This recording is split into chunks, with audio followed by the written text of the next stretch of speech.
సుధా, ఇలా మనం 5 నిమిషాలు 10 నిమిషాలు కలుసుకోవడం నాకు చాలా కష్టంగా ఉంది సుధా. అవినాష్ మనకి అడ్డం లేకపోతే మనకి ఏ ఆటంకం ఉండదా మరి? త్వరగా ఆ పని చూడు. బాయ్.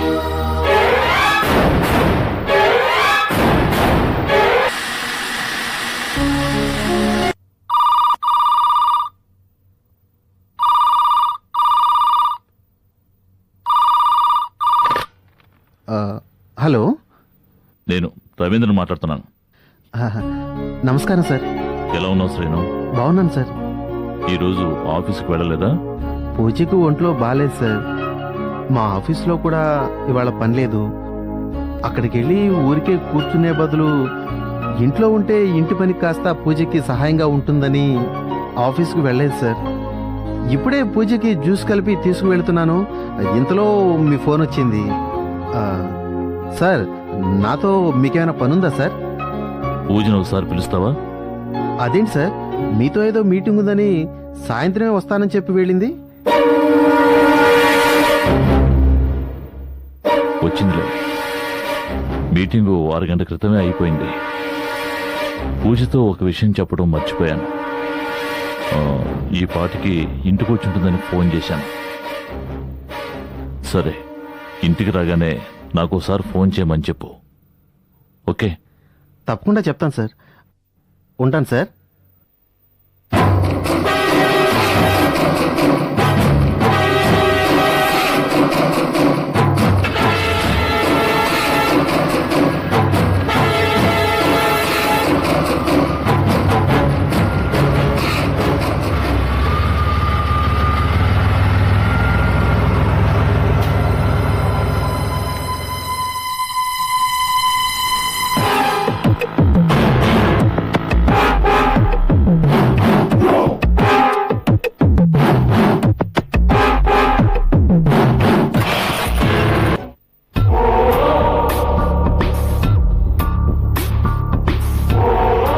పూజ, ఎవరితో మాట్లాడుతున్నావో తెలుసా?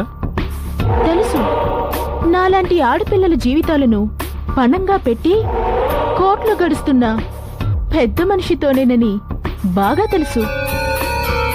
పూజ, మన మధ్య గొడవ ఎందుకు చెప్పు. నేను చెప్పినట్టుగా నీకు ₹1,00,000 ఇచ్చాను. కావాలంటే ఇంకో ₹1,00,000 ఇస్తాను, సరేనా?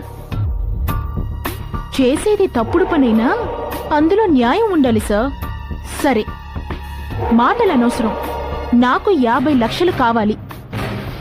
50 లక్షలా? అవును, 50 లక్షలు ఇస్తేనే మీ చేతికి ఒరిజినల్ డాక్యుమెంట్ పేపర్స్ వస్తాయి. అంటే ఇప్పుడు మీ దగ్గరున్న పేపర్స్ లో ఆ గిల్ఫెడ్ సంతకం కాదు, ఆ సంతకం నాది. బాత్రూమ్ లో ఆ పేపర్స్ ని మార్చేశాను. ఒరిజినల్ పేపర్స్ ఇప్పుడు నా దగ్గరున్నాయి. రేపు 50 లక్షలు నువ్వు ఇవ్వాలి.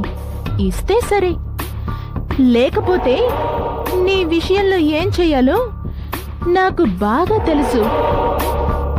బాగా ఆలోచించుకోండి. రేపు మార్నింగ్ వరకే మీకు టైం. వస్తా.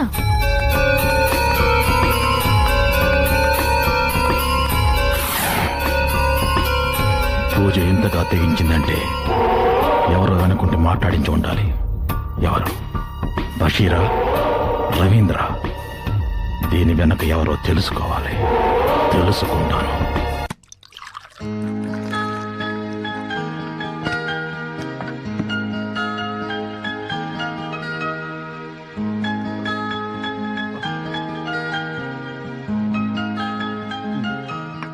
మీరింకా ఫోన్ చేయలేదా? నువ్వు రాకుండా నేను ఎప్పుడైనా తిన్నాను చెప్పు. ఏంటండి మీరు నా కోసం వెయిట్ చేస్తున్నారా? ఈ రోజు మీటింగ్ అవగానే రవీంద్ర గారితో టిఫిన్ చేశాను, అందుకే ఆకలిగా లేదు. సర్లేండి, వడ్డిస్తారండి.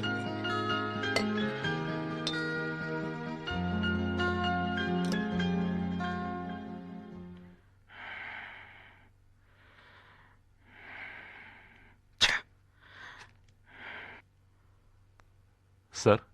బషీర్, వచ్చావా? ఏంటి సార్, అర్జెంటుగా రమ్మన్నారు? మరి రవీంద్ర విషయం?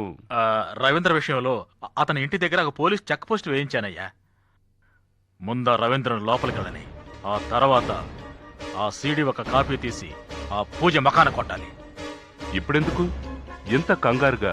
ఎన్ని ప్లాన్స్ వేస్తున్నారు? ఈ డాక్యుమెంట్స్ లో ఉన్న సంతకం ఆ కల్పిరెడ్డి కాదు, మరి పూజది. అదెలా? వాళ్ళు సంతకం పెట్టడం మనం చూసాంగా. బుద్ధి లేకుండా మాట్లాడు.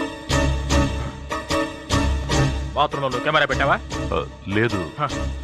అక్కడ కూడా ఒక కెమెరా పెట్టుంటే నాకు ఈ ప్రాబ్లం వచ్చి ఉండేది కాదు. ఆ మాయలాడి పూజ బాత్రూంలో దాని సంతకాలతో డూప్లికేట్ డాక్యుమెంట్స్ తయారు చేసింది. ఆ డూప్లికేట్ డాక్యుమెంట్స్ మనకిచ్చింది. అలాగా? దానికి అన్ని తెలివితేటలున్నాయా? దానికి ఉండవనే నేను అనుకుంటున్నాను. నా ప్లాన్ తెలిసిన వాడెవడో దాని వెనకుండి చేయిస్తున్నాడు. నా ప్లాన్ తెలిసిన వాళ్ళు ఒకడు రవీంద్ర, ఇంకొకడివి నువ్వు. సార్, నిన్ను అనుమానించాల్సిన అవసరం లేదు. ఇక మిగిలింది రవీంద్ర. అందుకే రవీంద్రను ఫాలో చేయమన్నాను. కొన్ని రోజులు అతను జైల్లో ఉండాలి. ఆ లోపు మనం ఆ పిచ్చి కుక్కను లొంగ తీసుకోవచ్చు. ఇంతకీ దానికి ఏం కావాలట? 50 లక్షలు కావాలట. 50 లక్షలా? నువ్వేం ఆశ్చర్యపడక్కర్లేదు. దాన్నేం చేయాలో నాకు తెలుసు. నేను చెప్పినట్టు నువ్వు చేస్తే చాలు.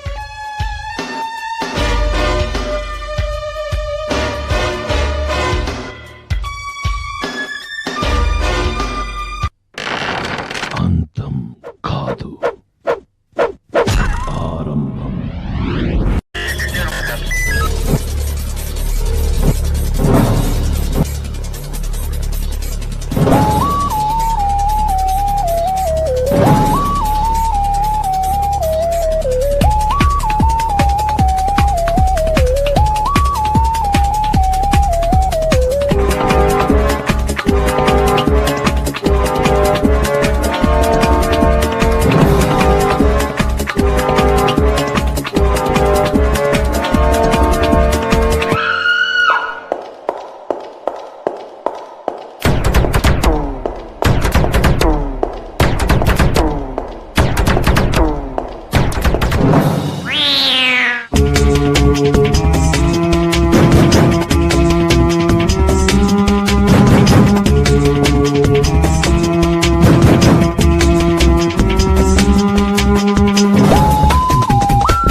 If you enjoyed this video, kindly like, share, comment, and for further our interesting videos, subscribe our channel below.